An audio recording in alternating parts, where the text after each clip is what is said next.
இருக்கும். அந்த குவளை மலர்களின் மீது கால் வைக்கிற பொழுது அந்த வண்டுகளுக்கு காயம் ஏற்படாதா? அவள் போய்க் கொண்டிருக்கிற வழியில தண்ணீருக்குள்ள விரால் மீன் இந்த கரையிலிருந்து அந்த கரைக்கு நீச்சல் அடித்து தாவி பாயும். அதை கண்டு கண்ணகி பயப்பட மாட்டாளா என்று சொல்லி அந்த காவிரி பூம்பட்டிலிருந்து மதுரை வரைக்கும் இருக்கக்கூடிய பாதையினுடைய காட்சிகளை எல்லாம் விவரிப்பாள். தமிழ்நாடு இன்றைக்கு வளம் குன்றிவிட்டது. தமிழ்நாட்டில் இன்றைக்கு பசுமை நம் கண்ணை விட்டு அகன்று விட்டது. ஒரு காலத்தில் தமிழ்நாடு இப்படி இருந்ததென்று அரசியல் கட்சி பொதுக்கூட்டத்தில் என்னுடைய தாய் தமிழகம் அன்றைக்கு இருந்த நிலைமையை நான் சுட்டிக்காட்டி பேசுகிற பொழுது, வெறும் அரசியல் கட்சி கூட்டம் என்றால் நையாண்டி, நக்கல், காமெடி, இழிசொல், பழிசொல் பேசிய மேடையை ஒரு முத்தமிழ் மேடையாக மாற்றியவன் என்ற தகுதியினால் இந்த விருது கிடைத்ததாகவே நான் கருதுகிறேன். ஆகவே அரசியல்ல பகை பாராட்டுவதல்ல, பகையை தாண்டி ஒரு இணக்கமான நல்லிணக்கம் வர வேண்டும் என்கிற வகையிலும் நான் உரையாற்றி இருக்கிறேன். ஆகவே ஒரு தமிழ்நாட்டு சூழலில் ஒரு சின்னஞ்சிறிய கிராமத்தில் பிறந்த சம்பத் இன்றைக்கு உலக அரங்கில் பேசப்படுகிற இடத்தில் நான் இருக்கிறேன்.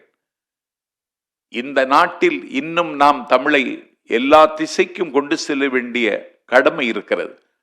அமெரிக்கா வாழ் தமிழர்கள் அவர்கள் என்னிடத்தில் சொன்னார்கள், உயர்கல்வித்துறையில் நான் கண்டுபிடித்திருக்கக்கூடிய இந்த கண்டுபிடிப்பை பயன்படுத்தினால் பல பேருடைய வாழ்க்கையில் வசந்தம் வரும், அதற்கு ஏதாவது உங்களால் உதவ முடியுமா என்று நண்பர் என்னிடத்தில் கேட்டார்.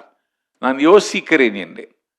ராஜன் நடராஜனும் சொன்னார், தமிழக அரசு இன்றைக்கு வந்திருக்கிற புதிதாய் பூத்திருக்கிற தமிழக வெற்றி கழகத்தினுடைய அரசின் மூலமாக தமிழ்நாட்டுக்கும் அமெரிக்காவுக்குமான ஒரு வியாபார ரீதியான வணிக ரீதியான தொழில் முனைவோர்களை உருவாக்குகிற ஒரு உறவை உருவாக்குவதற்கு வாய்ப்பு இருக்கிறதா, யோசியுங்கள் சம்பத் என்றார்.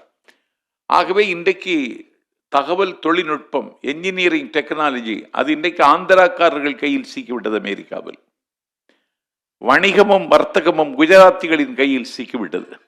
நாம் அப்படி வணிகம் செய்த காலம் ஒன்று இருந்தது. நீல கடலில் தமிழர்களுடைய கப்பல்கள் மட்டுமே வலம் வந்த காலம் ஒன்று இருந்தது. வடமலை பிறந்த மணியும் கொன்னும், குடமுறை பிறந்த ஆரமும் துயிலும், ஈழத்து உணவும் காளகத்து ஆக்கமும் காவிரிப்பும் பட்டினத்தில் கரையில் குவித்து வைத்து வியாபாரம் செய்த பொழுது உலகத்தில் இருந்த வணிகர்கள் எல்லாம் காவிரிப்பும் பட்டினத்தில் தங்கியிருந்தார்கள். நேற்று முன்தினம் நியூயார்க்கை பார்த்த பொழுது நான் வியந்து போனேன். நியூயார்க் என்கிற நகரத்தை விட, ரஷ்யாவின் மாஸ்கோவை விட, ஜெர்மனியின் பெர்லினை விட, ஜப்பானின் டோக்கியோவை விட அன்றைக்கு காவிரிப்பூம் பட்டினம் மிகப்பெரிய பட்டினமாக இன்றைக்கு இருந்ததை சிலம்பு பதிவு செய்கிறது.